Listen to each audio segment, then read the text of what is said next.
పొదిల్లో మహిళలపై వైసీపీ మోకలు గూండాలు రాళ్లు బీరు బాటిల్ చెప్పులతో దాడి చేయడాన్ని మాజీ మంత్రి పీతల సుజాత తీవ్రంగా ఖండించారు. మీడియాతో మాట్లాడుతూ అమరావతి మహిళలను సంకర జాతి అన్న సజ్జలది అసలు మానవ జాతే కాదన్నారు. మహిళలు ఓట్లు వేయలేదనే కక్షతో జగన్ రెడ్డి వారిపై కక్ష సాధింపు చర్యలకు పాల్పడుతున్నారని మండిపడ్డారు. సాక్షిని అడ్డం పెట్టుకుని మహిళా లోకాన్ని అవమానపరుస్తున్నారని ఫైర్ అయ్యారు. మొన్ననే మహిళలను వేసులన్నారు, నిన్న సంకర జాతి అన్నారు, నేడు పొదిల్లో బీరు బాటిళ్లతో దాడి చేశారంటూ ఆగ్రహం వ్యక్తం చేశారు. మహిళలపై ఎందుకీ విద్వేషం, ద్వేషం, అరాచకాలు జగన్ రెడ్డి అని ప్రశ్నించారు. మహిళలను కించపరిచే మాటలు మాట్లాడితే సొంత పార్టీ వాడైనా వదిలిపెట్టకుండా చర్యలు తీసుకున్నామని తెలిపారు. ఇప్పుడు జగన్ భారతిరెడ్డి కలిసి సాక్షి డిబేట్లో మహిళలను కించపరిచేలా పేటీఎం జర్నలిస్టులతో మాట్లాడిస్తారా అంటూ ఫైర్ అయ్యారు.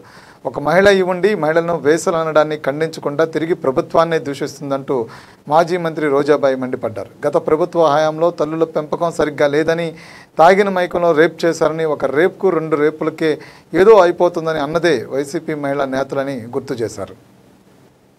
ఈరోజు జగన్మోహన్ రెడ్డి గారి పొదిలి పర్యటనలో మహిళలపై వైసీపీ రౌడీలు బీరు బాటిళ్లతో, అదేవిధంగా చెప్పులతో, రాళ్లతో మహిళలపై దాడి చేయటాన్ని తీవ్రంగా ఖండిస్తున్నాం. రాష్ట్ర మహిళలను అవమానించినటువంటి సైకోలపై చర్యలు తీసుకోవటం ఏమన్నా నేరమా?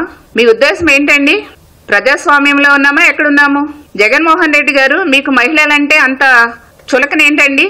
కూటమి ప్రభుత్వంలో పార్టీలకు అతీతంగా ఏ మహిళని అసభ్యకరమైన మాటలన్నా, వాళ్ళని అవమానపరిచినా ఎవరిని కూడా ఊరుకునే ప్రసక్తి లేదు. చట్టరీత్యా చర్యలు తీసుకుంటాము అని చెప్పాం. అలాగే భారతిరెడ్డి గారిని తప్పుగా మాట్లాడినందుకు మా కార్యకర్తను కూడా ఇమీడియట్ గా యాక్షన్ తీసుకున్నాం.